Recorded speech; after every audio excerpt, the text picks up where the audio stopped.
Okay, moving on. Under New Jersey statute, school districts are required to report on self-assessment grades under the Anti-Bullying Bill of Rights and to solicit public comments on these results. And now is that time for the public hearing on school-level self-assessment for determining grades under the Anti-Bullying Bill of Rights for the period ending June 30, 2016. This is a public hearing, so it's open to the public. So anyone who wishes to speak, I don't know if we want to have Mr. Figueroa maybe set up what this hearing is, and then we can open it. Sure, thank you, Mr. Simmons.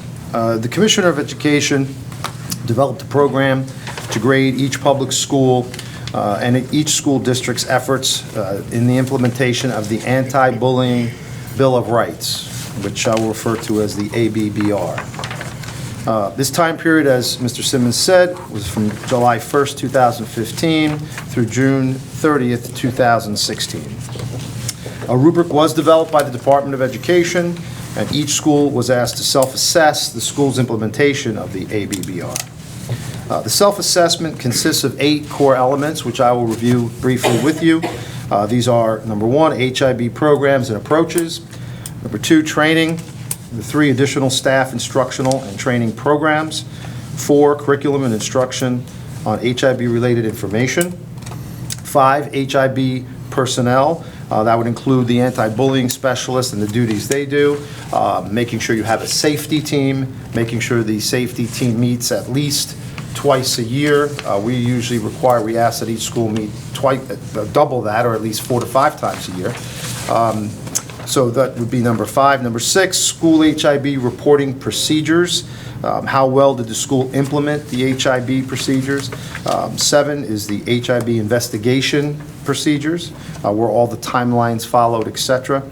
And then the HIB reporting. Was there a procedure for ensuring that all staff made sure that any time there was a potential report that it was filed? The process. It's required that this self-assessment is made available for public comment. The self-assessment results must be approved by the Board of Education and submitted to the state by September 30th, 2016. The school district's grade will be the average of the grades of each school in the district, and each school's safety team was charged with assigning ratings based on the criteria, the rubrics I mentioned earlier, and available documentation to support each score. The posting of the scores, the Department of Education will post the school and school district scores on the New Jersey Department of Education homeroom page this fall. Each school must also post the grades that they are received at the district score and the district score on the school's web page. The school district must post the district grade, which is the average of all of the school's self-assessment scores on the district's homepage. The scoring is as follows. The scoring for each component of each element, a point value is assigned to each indicator. So if the element that you're talking about or that you're measuring, there is we do not meet the requirements, that would be a 0. Meeting partial requirements would be a 1. If we meet all the requirements, would be a 2. If we exceed the requirements, it would be a 3. So it's a 0, 1, 2, or 3 point scale. Some important notes. Based on the 2015-2016 self-assessment, there were some areas that required attention.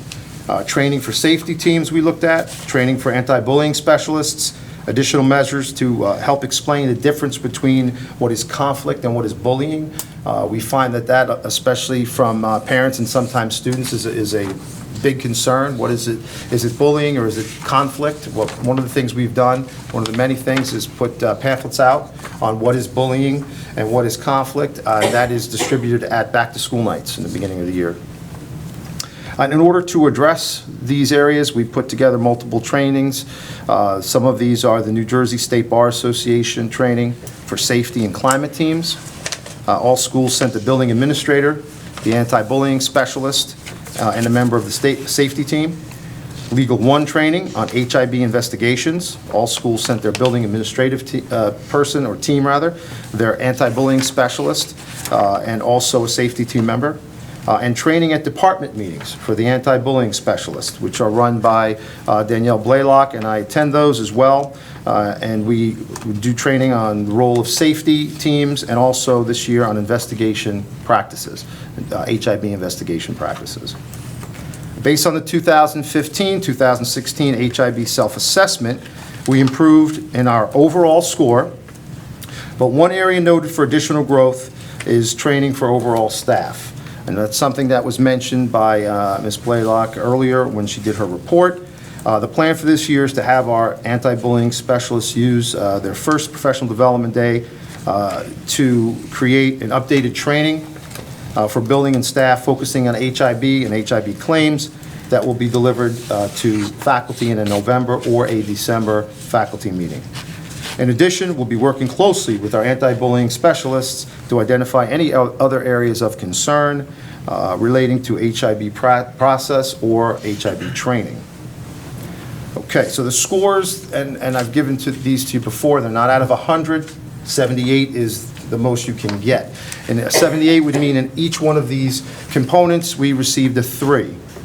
As I mentioned to you before, a 3 means we exceeded what the recommendations. So the scores are out of a potential 78. Our overall elementary score for the 2015-2016 school year, our average was 76.6. Last year we were at 75.7, so we were up almost a point. Our overall secondary scores, our average was 77. Last year we were at 77.3, so we're down slightly there. And again, the decrease was primarily on other staff support, instruction, or training, which we've already addressed for this coming school year. The district total average was a 76.7. It's up 0.5 from last year.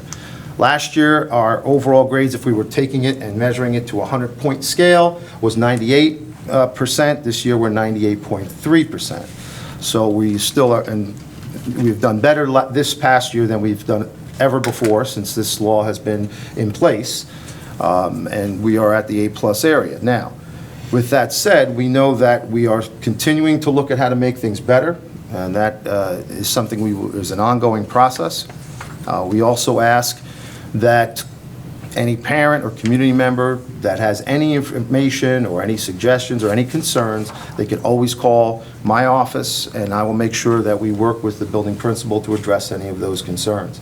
And my extension is 6750. So I just wanted to mention that as well. But so we've continued to do well, but we know there's always room for improvement, so we'll continue to work at that. Mr. Figueroa, who puts the grades together?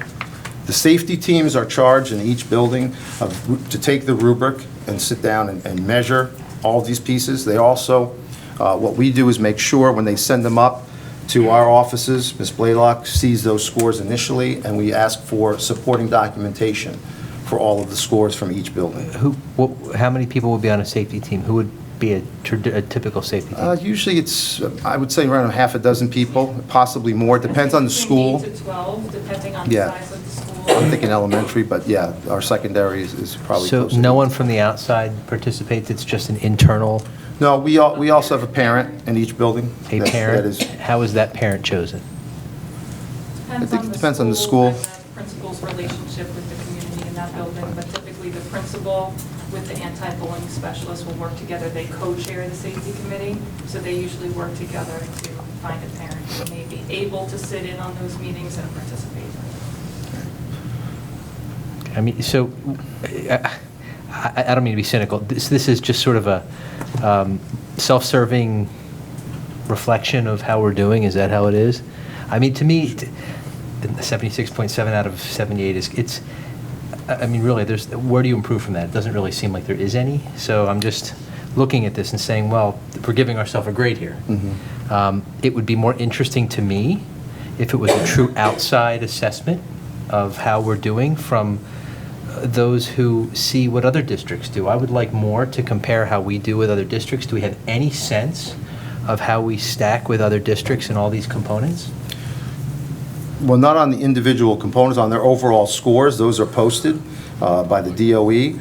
We are at the top. However, I will say this, We also have quite a number of HIBs, reported and confirmed HIBs, which some districts that are larger than us do not have. So it's sometimes hard to try to get a real feel of what we're doing at the schools based on just the HIB Let me ask or you, ABBR scores. this is for what period?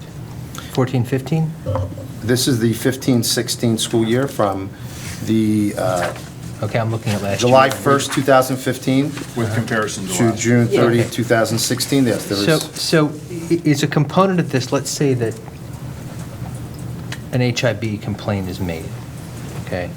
And let's say that it comes to the board and the board disagrees. Is that accounted for in these grades that, you know, maybe a case wasn't fully developed, maybe, I don't know, could be anything. Is that accounted for in these grades anywhere? Not under the 8 core elements. In terms of the 8 core elements, as I mentioned before, it's programs, it's instruction, it's HIB personnel. Where would I find investigation and reporting?